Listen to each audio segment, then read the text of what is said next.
debris, VSG, coming back at ya. Today is not really a normal update video. I haven't really tried this before, so bear with me on this. You know, I'm still new to the whole making videos thing, kind of just trying to get my perspective out there for everybody so they kind of know what I'm going through. And so today I'm going to do, everybody's been kind of posting these from yourself to a pre-op, a post-op to a pre-op, and I thought I would kind of give it a try, but not so much that, but more towards the like things I wish I knew before VSG. But it's still, the same rules kind of still apply, except, I mean, there's really not a big difference. I am going to go ahead and, I'm not going to post my stats today, just because I want to go ahead and wait till my 2-month, which is on February 12th. So, if you guys are here for that, then you can just go ahead and go if you don't want to watch me ramble on for the next God knows how long. Sorry, my paper is down here with all my notes because I've been doing that, taking notes. So a little disclaimer, everything that I say here, everything that I talk about is specifically my journey. Granted, like, definitely there are other people that have gone through it or go through it. I do have some stuff on here that I have heard other people say, and I do have some stuff on here that maybe people just don't really want to put that out there, like, so I'm definitely going to get a little bit more personal as far as things that happen with my body. So if you don't want to hear about things that happen with my body, again, you can just leave. So I'm going to go ahead and start. One of the first things that I really wish I knew before VSG was how bad the mental struggle was. And what I mean by that is just how hard it is to be around other people who are eating, and how hard it is mentally in your head trying to move past those addictions that you have towards food. So that was a big one for me, and I would say about 5.5 weeks out was when I started to feel a little bit more normal, and I felt like I was definitely beating those addictions. There are options. I didn't really necessarily go out and find a therapist or anything like that to help me through it.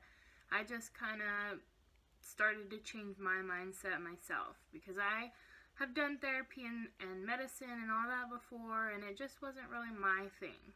That's me and my body. Other people have different experiences with that. So, one of the second things that I didn't really talk about in my earlier videos was regret. And I know you see a lot of people post regret after VSG, how they regret it, but they loved it. So that's kind of the same thing here. I want to tell you, like, the first week in, I cannot tell you how many times I just broke down and cried, regretting everything that I had done to my body. I was so happy with the weight loss, and, you know, I didn't regret my decision, but I regretted changing something in my body. And it kind of went along with the mental thing too, where I regretted the fact that I wasn't going to be able to eat normally ever again. Which you will. I definitely, just like the first 2 weeks, was in this state of regret. And some people go through this and some people don't, and that's normal. Everybody's journey is going to be different, and I will probably be saying that like 20 times over. Another thing is my husband. Now, I was very sketchy on whether or not I wanted to even talk about my husband in this video, just because I do have a lot of family and friends. I'm not blocking them from this version of me, going through my vertical sleeve transformation. I'm not blocking them from it or anything, but also on my Instagram, I'm not following them back. I decided that I wanted that specifically to be for bariatric surgery in general. So I just unfollowed all my family and friends on that one. But I still have my main account, and that's fine. If they want to follow me on there, they can. So my husband wasn't the most helpful. And getting into this is like, I'm not trash talking my husband, okay? He's very forgetful. So about even a few days after the surgery, he would be like, do you want some food? Are you hungry? Like what do you want to eat? Do you want to go out to eat? And he wasn't very helpful in that sense. That just kind of pushed me towards that regret as well, not being able to go out to eat with my husband or whatever. Mentally, he was very supportive. He's he'd immediately apologize. I'm so sorry, I didn't mean to, blah, blah. So he wasn't helpful in the fact that he was forgetful of the fact that I had just had this surgery. This one is how amazing it is to reach your forever gone goals. Okay, so I just reached my 50 pounds down, forever gone. Knowing that it's forever gone, it's gonna be very, very, very hard for me to ever regain that weight back. And if I do, then I have just completely failed my surgery.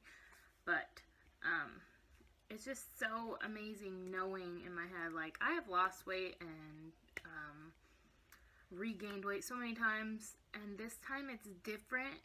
It's a different feeling when you lose the weight.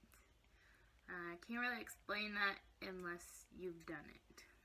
Another thing is, I remember before my surgery, I was like, oh, I'm going to meet these nutrition goals, and it's going to be so easy. I'm going to have it down. I'm going to be meeting all these goals. All I have to do is drink this protein shake and this one and eat these certain things. And I had it down in my head. I was like, I got this. And then surgery happens, and everything that you thought you were going to do just went out the window. I physically hate protein drinks at the moment. Maybe later down the line I'll be able to drink. I veer towards just eating the meat and things. So if I make something with vegetables on the side, I focus more on the meat right now because it is so hard to meet my nutrition goals right now because my stomach is so small. When I eat something, I'm full. I'm done after a few bites, and that's very normal. So easy recovery for me. I had an extremely easy recovery. First day I came home, I napped. The second day I kind of slept half the day and then I was up. The third day I was doing normal things. Pain wise, I really didn't have any pain. Here we go into the more personal stuff for me. I will say definitely this one is, I've seen one of two things. Either it's very high or it's very low. And for me, it's very low. I am 23, going on 24 on February 18th, and I have absolutely no sex drive. I don't know if it's technically the surgery or if it's just me, but my body went through this big change and I don't have any motivation to do that particular thing. There are sometimes when I do kind of get in the mood, I'm in the mood, and then if I'm not in the mood, it's very, very, very hard, and I feel my husband's frustration. Also, right after surgery, I would say my pH balance was definitely way out of whack because down there was just a mess, and I was not a happy camper. Not a lot of people talk about that. Everybody's different though. Last but not least, the constipation. and I still go through this. Like, I still have to, milk of magnesia is the only thing that helps. That I would recommend you get if you're having this specific surgery. That's pretty much all I have. Those are just things I wish I kind of knew before. The last thing I'm going to talk about is how emotional I was. It's not so bad anymore, but I don't know. I was real bitchy. I was a mess. The first period after, I was just a wreck. So if you're like me, have that to look forward to. Otherwise, you could get lucky and none of this happens to you. Thank you for watching, and I hope you join me for my 2-month post-op, which is coming up here very soon. So thank you for staying through my rambling, and subscribe, comment, tell me what's up. Y'all have a great day. Bye.